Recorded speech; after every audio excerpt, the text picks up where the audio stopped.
All right, so far today we're buttoning up this long block on this 5.7 Hemi for this white Charger.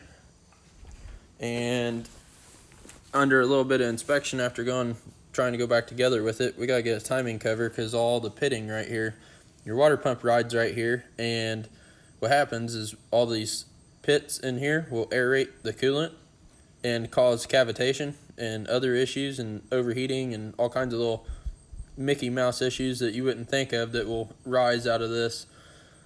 So we're going to get a new cover for it and make sure it's fixed right for the customer and go from there.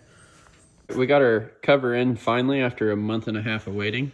But as you can tell on this one, there's no pitting, no deep indentions or ripples or anything. Where the old one, it was in bad shape.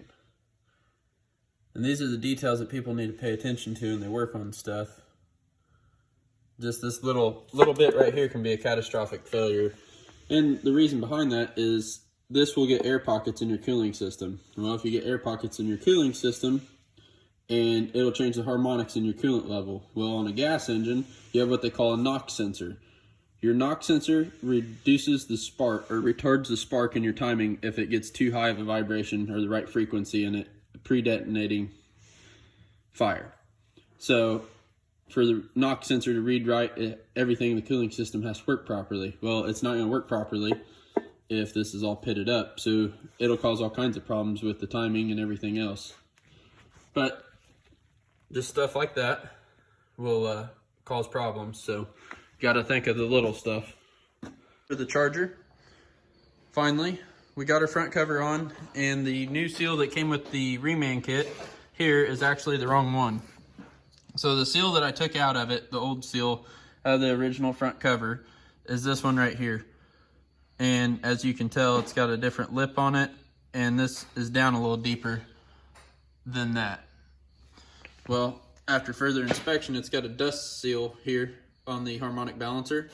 So if I was to press this on there how you're supposed to, this would push into this seal and cut a groove in it. Well, we don't want that. We don't want any bad stuff going on. So what we're gonna do here, I ordered and found the right seal. I gotta take it back apart before we put it all together. And we're gonna put this seal in it. And as you can tell, it sits down further. It's got a bigger lip on it, just like this one. So we're gonna swap the seals out. I gotta take the front cover and stuff back off of it so I can swap the seal out. And that's gonna be my easiest bet because I don't have the, well, I may not take it all back apart. I don't know yet. But we gotta get the seal swapped out, and then we'll start getting it put together. So what I'm gonna do, instead of trying to tear it all apart, I'm gonna use this slide hammer to get the seal out. And then I've got a pinion seal driver that works really well for doing rear ends, and it's because of the shaft. So I'll try using the pinion seal driver to get it back in.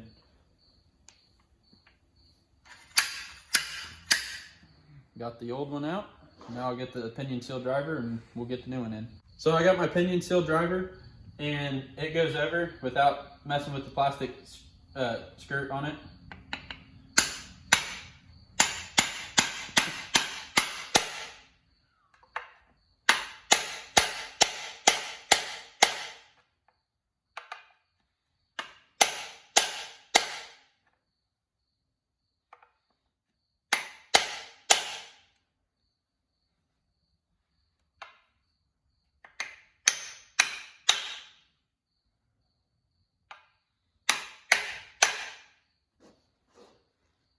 Now the seal's all the way in, and we're ready to put it together. Man Motors, they have paint on them. They paint everything with a light coat. Well, to get a good seal where your gasket surfaces go, you want to clean it up really good and get all that paint off of it. So that's what we're doing now. We're going through and cleaning everything up. I'll clean all the ports out, get it all cleaned up after we get all the paint scratched off of where our gaskets go.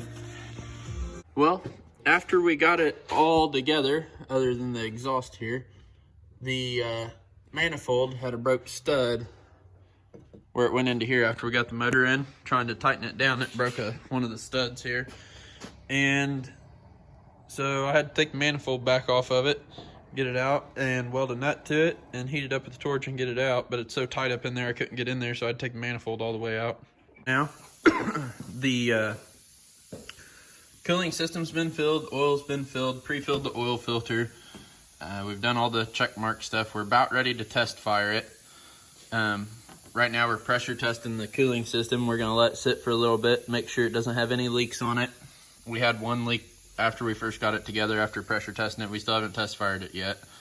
But once we make sure all the leaks are squared away and everything's good to go and there's no air in it, then we'll test fire it and see how it does.